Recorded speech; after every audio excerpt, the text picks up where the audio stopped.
Olá, pessoal. Sejam muito bem-vindos a mais uma aula de nosso curso de cálculo diferencial. Hoje vamos estudar um tema central na análise de funções, os valores extremos, ou seja, os máximos e mínimos que uma função pode assumir em um determinado intervalo. Esse conceito é fundamental não apenas do ponto de vista teórico, mas também prático. Afinal, boa parte dos problemas reais em engenharia, economia, física e outras áreas envolvem otimização.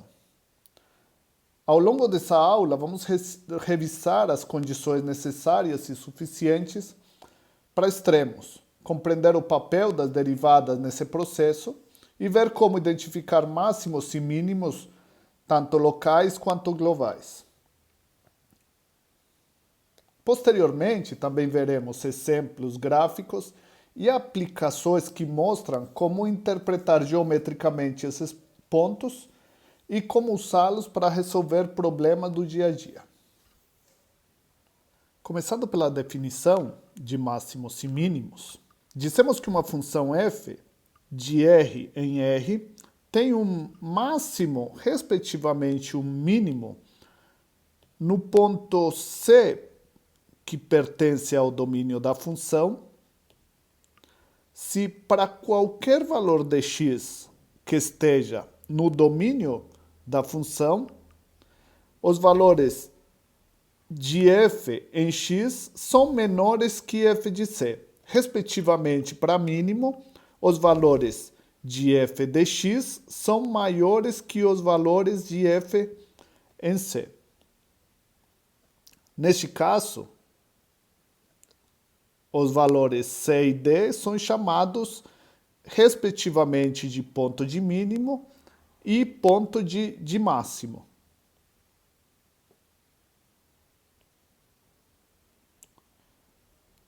Já as imagens desses valores são conhecidos como valores máximos e mínimos, respectivamente.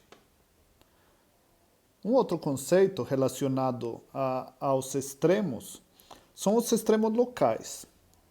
De maneira geral, dissemos que máximos e mínimos locais, de maneira geral, para definirmos máximos e mínimos locais, dissemos que a função f tem um máximo local ou um mínimo local em algum ponto x0 do seu domínio, se esse valor é máximo ou mínimo em algum intervalo que esteja contido no domínio. Observe que ele não precisa ser máximo ou mínimo local no domínio inteiro, só num pedacinho do domínio, em algum intervalo que esteja dentro do domínio. Para ilustrar extremos locais e a sua diferença com os extremos absolutos, ou também conhecidos como globais, vamos considerar o gráfico da seguinte função. Suponha que essa função representa f de x, suponha que esse gráfico representa a função f de x, e o primeiro que podemos observar é que nesses intervalos a função apresenta característica de mínimos e máximos. Porém, eles não são nem máximos nem mínimos em relação ao intervalo todo, pois o máximo e o mínimo da função em relação ao seu domínio são esses dois valores. Se considerarmos o domínio inteiro, os pontos em vermelho representam os extremos globais. Já os pontos em azul representam os extremos locais. Esse ponto inicialmente, M e N, representariam então os pontos de mínimo e máximo global. Já os pontos A, B e A2 representam pontos de mínimo local e máximo local, no caso de B, pois Mesmo que ele não seja máximo no domínio inteiro, nesse intervalo, para todos os pontos desse intervalo, esse é um ponto de mínimo, mas somente restrito a esse pequeno intervalo. O mesmo acontece com o ponto A e o ponto A2. Eles não são mínimos da função, porém, se restringirmos o domínio a esse pequeno intervalo, nesse intervalo, ele é o mínimo, igual que acontece com o A. E temos então que os valores A, B e A2 são os extremos locais da nossa função e os valores da função f de A1 e f de B representam o mínimo local e o máximo local, respectivamente. Algo importante para ser notado nesse gráfico é que os pontos onde acontecem os máximos e mínimos globais ou locais são pontos onde a derivada poderia não existir, como é o caso do ponto A e do ponto M. Eles são extremos, mas nesses pontos a derivada não está bem definida. Já nos pontos B e A2, a derivada ela está bem definida. Uma primeira pergunta que podemos responder é sobre quando uma função possui extremos globais. E a resposta a essa pergunta vem pelo teorema do Weierstrass. Esse teorema ele diz o seguinte: se uma função f ela for contínua no intervalo fechado AB, então a função f tem máximo e mínimo absoluto ou global. E o mais interessante desse teorema é que ele garante que esse máximo e mínimo absoluto ele está no intervalo AB.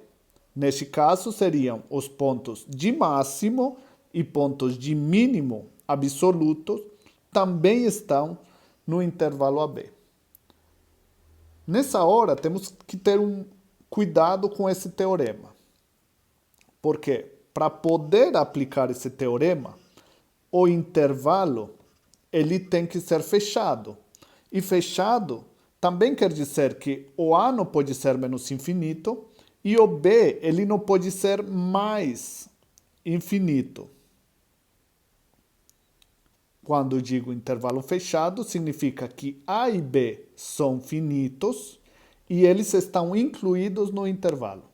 Se a função for contínua, podemos garantir a existência de pontos de máximo e mínimo absolutos da função. Vamos ver com dois exemplos que o fato do intervalo ser fechado é fundamental. Vamos considerar, por exemplo, uma parábola representada por y igual a x², e o intervalo que vai de menos 1 até mais infinito. Esse intervalo não é um intervalo fechado, pois nesse caso o b é menos infinito. Observem que nesse ponto podemos ver que a nossa função ela possui um mínimo aqui no zero, mas ela não possui um máximo, pois a função cresce indefinidamente conforme x tende ao infinito. Então não temos um valor máximo se o intervalo for de menos 1 até o infinito. Já se considerarmos o intervalo que vai de menos 1 até 1, podemos ver que a função tem tanto máximo quanto mínimo. O máximo acontece tanto no ponto menos 1 e no ponto 1, e o mínimo aconteceria no zero. Portanto, o intervalo ser fechado é fundamental para garantir a existência de extremos absolutos. Um outro exemplo é a função 1 sobre x. Nesse caso, se considerarmos o intervalo 0, 1, que é um intervalo aberto, vemos que a função tem mínimo aqui em 1. Quando x vale 1, f de x é igual a 1 também. E esse é o valor mínimo. Porém, essa função não possui valor máximo. Neste caso, mesmo o intervalo não sendo infinito, o fato dele ser aberto pode tirar a possibilidade de termos extremos absolutos que estejam nesse intervalo. Então, muito cuidado. Para utilizar o teorema de Weierstrass, é fundamental garantir que o intervalo seja fechado. Uma vez que o teorema de Weierstrass responde à pergunta de quando uma função possui um máximo ou mínimo, a pergunta agora é, bom, e como eu posso encontrar os máximos e mínimos, ou quais são as características dos pontos onde acontecem os máximos e os mínimos? Para isso, vamos começar com uma definição, que é a definição de ponto crítico. Dissemos que um ponto C do domínio de uma função é um ponto crítico da função se acontecem duas coisas. Se acontecem duas coisas. Uma delas pode ser que a derivada seja zero, ou então se a derivada não existe. Dessa maneira, um ponto crítico é um ponto onde a derivada é nula, ou então onde a derivada não existe. O seguinte teorema, ele fala sobre os pontos críticos. Ele diz, se você tem um valor C no domínio, e ele é um valor extremo, ou seja, ele pode ser um máximo ou mínimo global, máximo ou mínimo local, então esse ponto tem que ser um ponto crítico. Ou seja, os pontos onde acontecem os valores extremos são pontos onde a derivada é zero ou então onde a derivada não existe. Uma observação em relação a essa definição e ao teorema é que nem todo ponto crítico é um valor extremo. Como podemos ver com a função f de x igual a x ao cubo. Nessa função, vamos considerar o intervalo que vai de menos 1 até 1.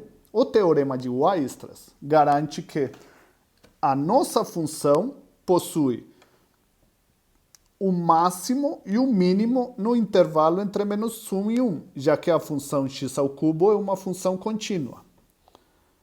Para isso, então, vamos ver quais são os pontos críticos da nossa função no intervalo que vai de menos 1 a 1. Dessa maneira, calculamos a derivada e obtemos que a derivada vai ser 3x² e observamos que quando x é igual a zero, a nossa derivada é zero. Portanto, seguindo a definição de ponto crítico, sabemos que x igual a zero é um ponto crítico da função x ao cubo. Porém, é importante notar que o ponto zero ele não é máximo e ele também não é mínimo. Ou seja, o fato de um ponto ser crítico não garante que ele seja um valor extremo.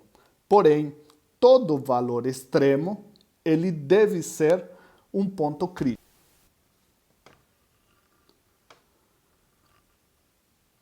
A definição de ponto crítico, ela nos dá um candidato para possível valor extremo de uma função.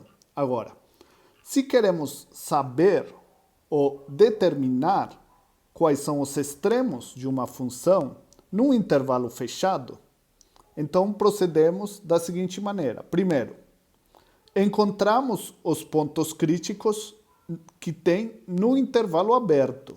Cuidado!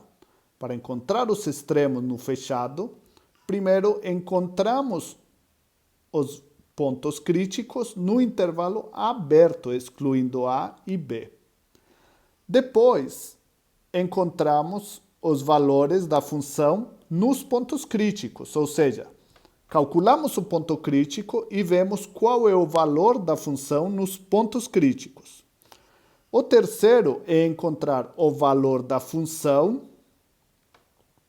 nos pontos inicial e final do intervalo. E por último, vemos entre esses candidatos qual é o maior ou menor valor. O que for menor vai ser o ponto de mínimo e o que for maior vai ser o ponto de máximo. Isto é devido a que, se combinarmos o teorema de Weierstrass com a ideia de ponto crítico, vemos que quando o mínimo ou máximo acontecem no intervalo fechado, então esses valores são atingidos nos extremos do intervalo, em A e B, ou então no interior do intervalo fechado, através dos pontos críticos. Vamos ver com alguns exemplos como esta estratégia funciona para determinar extremos de uma função num intervalo fechado. Neste exemplo, queremos calcular os valores extremos da função f de x igual a x menos 2 elevado a 2 terços no intervalo entre 1 e 5. Inicialmente, observem que, pelo teorema de Weierstrass, essa função possui máximo e mínimo no intervalo entre 1 e 5, pois essa função é contínua no intervalo entre 1 e 5. Essa função não tem nenhuma restrição. Para saber quais são os extremos da função, queremos ver os nossos candidatos. E os nossos candidatos são os pontos críticos. Para isso, vamos calcular a derivada de f de x, obtendo assim, então, que a derivada de f em x é 2 terços de x menos 2 elevado a 2 terços menos 1, que vai dar menos 1 terço. Por isso fica aqui no denominador. Os pontos críticos são os valores no domínio, os valores de x para os quais a derivada é zero, ou então a derivada não existe. Neste caso, 2 é o nosso ponto crítico. Por quê? Porque quando x vale 2, esse denominador é zero. E esse valor não existe, não corresponde ao número real. Logo, em 2, a derivada não existe. E ele é um ponto crítico. Outra maneira de existir o ponto crítico é quando a derivada é nula. Porém, observem que essa expressão ela nunca é zero. Não existe nenhum valor de x para o qual essa expressão seja igual a zero.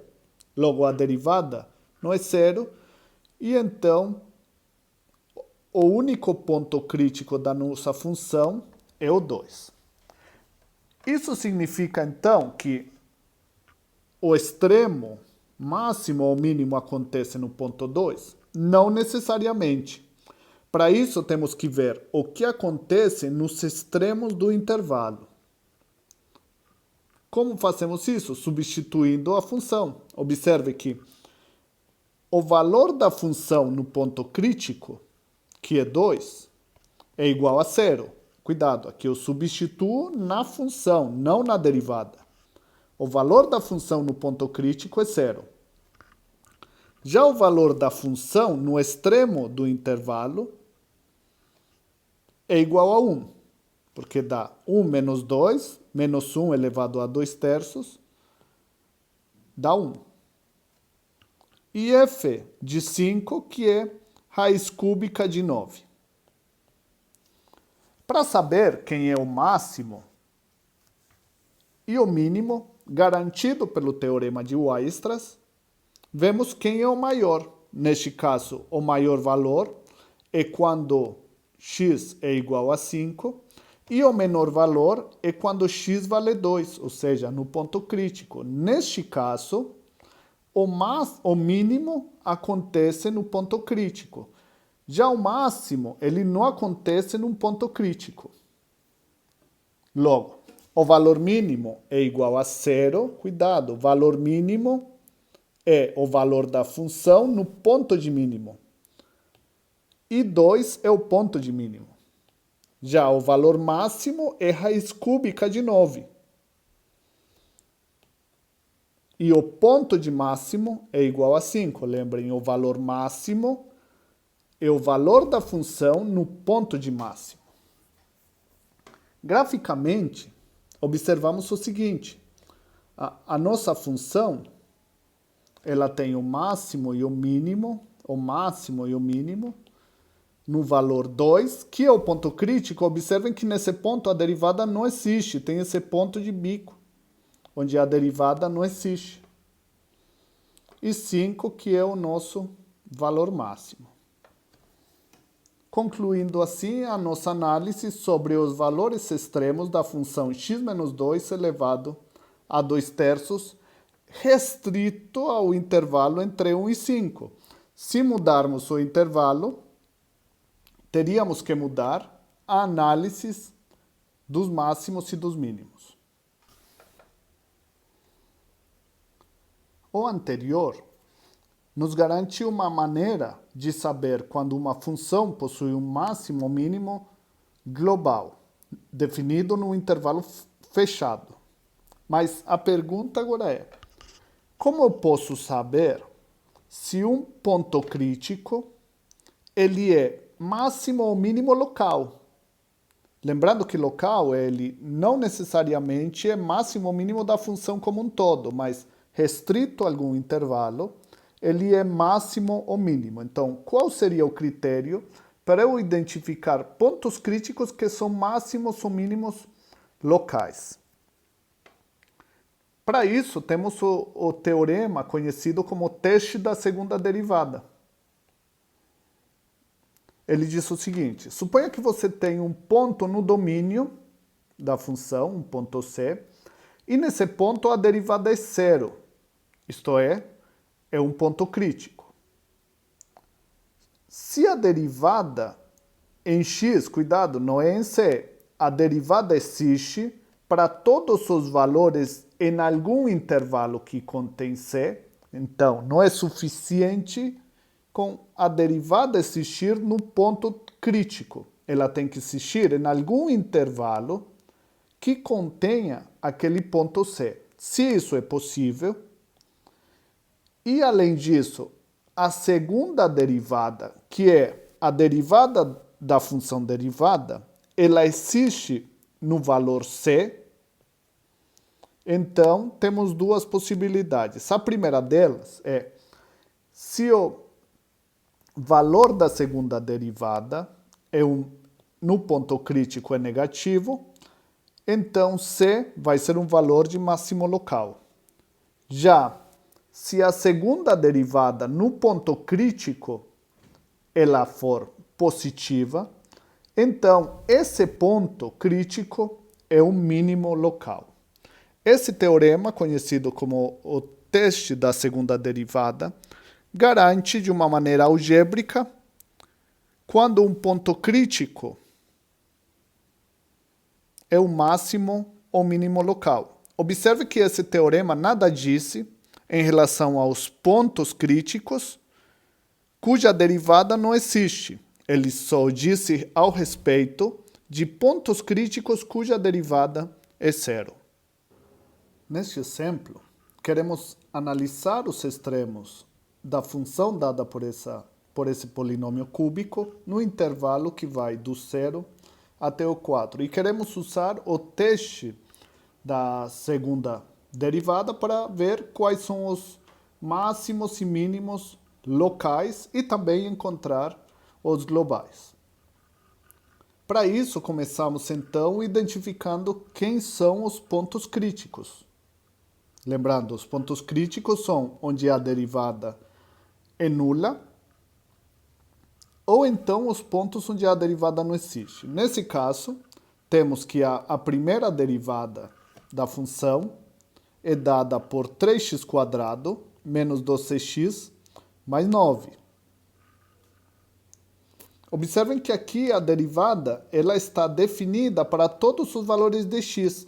Então, só vai ter pontos críticos nos quais a primeira derivada é zero. Então, para isso, vamos encontrar esses pontos, ou seja, queremos saber quais são os valores de x onde a derivada é nula, ou seja, onde esse polinômio de grau 2 é igual a zero. Fatorando o nosso polinômio, temos que x menos 3 vezes x menos 1 é zero, e, portanto, os valores onde a derivada é igual a zero é quando x vale 1, ou então quando x é igual a 3. Neste caso, encontramos que x igual a 1 e x igual a 3 são pontos críticos da nossa função, pois neles a derivada é zero. Agora, temos que ver com o teorema da segunda derivada, ou melhor, com o teste da segunda derivada, se esses pontos críticos são extremos locais ou não. Para isso, então, vamos derivar mais uma vez. Derivar agora a função derivada. Obtemos, então, que a derivada vai dar 6x menos 12. O próximo passo é pegar os pontos críticos e substituir na segunda derivada. Observe, então, que se substituirmos em 1, vai dar 6 vezes 1 menos 12, que é menos 6, e esse valor é negativo. O teste da segunda derivada nos garante que esse valor é o máximo local. Já se substituirmos a segunda derivada no 3, aqui é segunda derivada no 3, obtemos que é 18 menos 12, que vai dar 6, que é um número positivo. Isso garante, então, que o 3 é um ponto crítico que é mínimo local.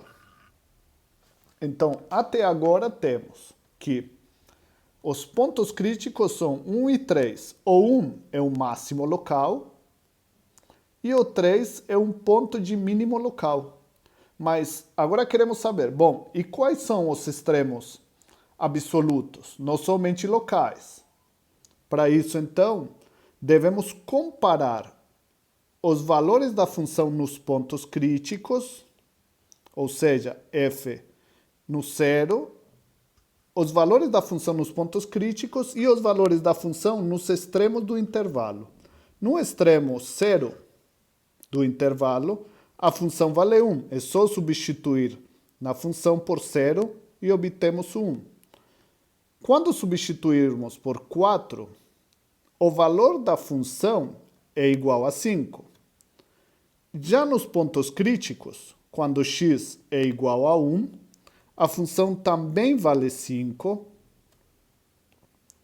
E quando x é igual a 3, a função é menos 53.